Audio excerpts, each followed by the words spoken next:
Jason Facial Rejuvenation Institute. Well, it used to be that injectable fillers were only used to treat facial lines, like the ones that form around the mouth, or plump up the lips. But now fillers are being used to recontour the face. Injectables are being used to restore fullness, restore youthfulness, and even fix the shape of the nose. The face doctor, Michael Jason, is here to show us how it all works. Good to have you back, Dr. Jason, and different types of fillers on the market, right? Yes, we have primarily four. Restylane and Juvederm are probably the most common options that we have.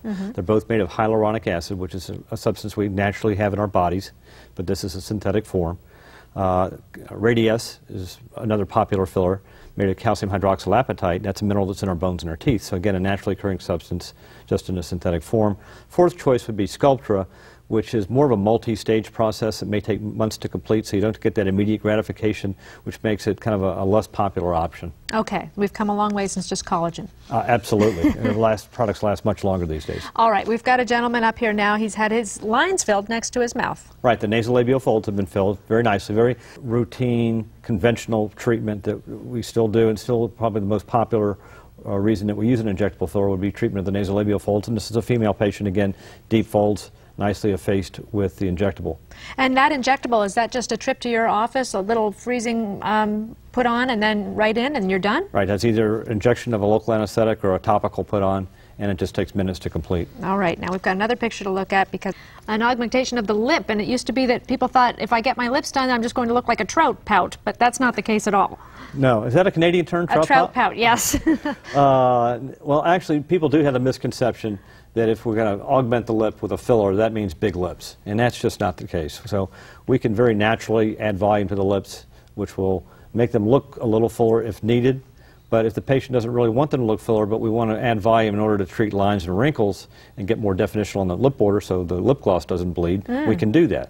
So we do have that option. And now we've got a young lady who's had what done? Is this her jawline? Right. This is an augmentation of the jawline and chin, and it's done through with an injection through the skin.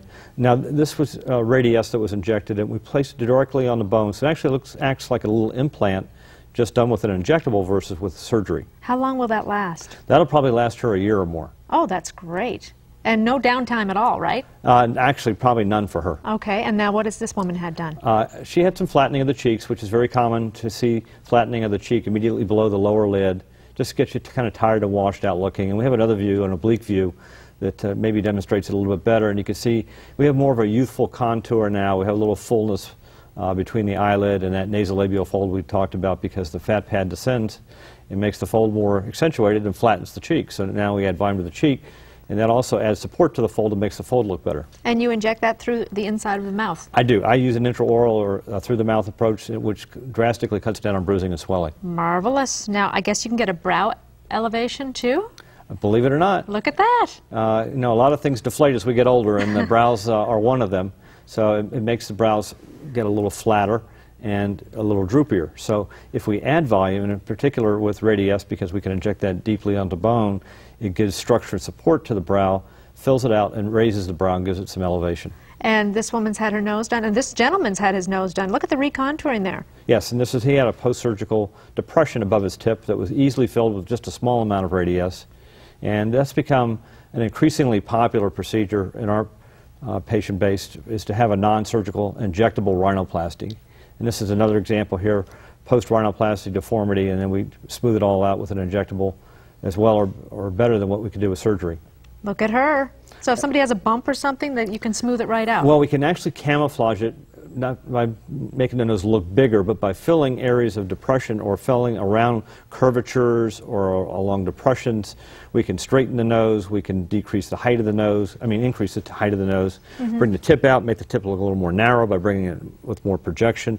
So there's ways we can do it with augmentation versus reduction like we do with surgery. Well done. And you've got a trip ahead of you, right? Tell us about that. I'm going to be going to Taipei, Taiwan, and Seoul, Korea in September.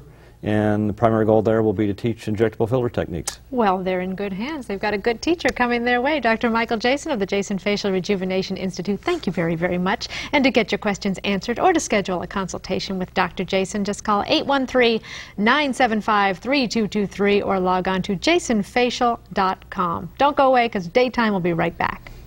The preceding portion of Daytime was sponsored by the Jason Facial Rejuvenation Institute.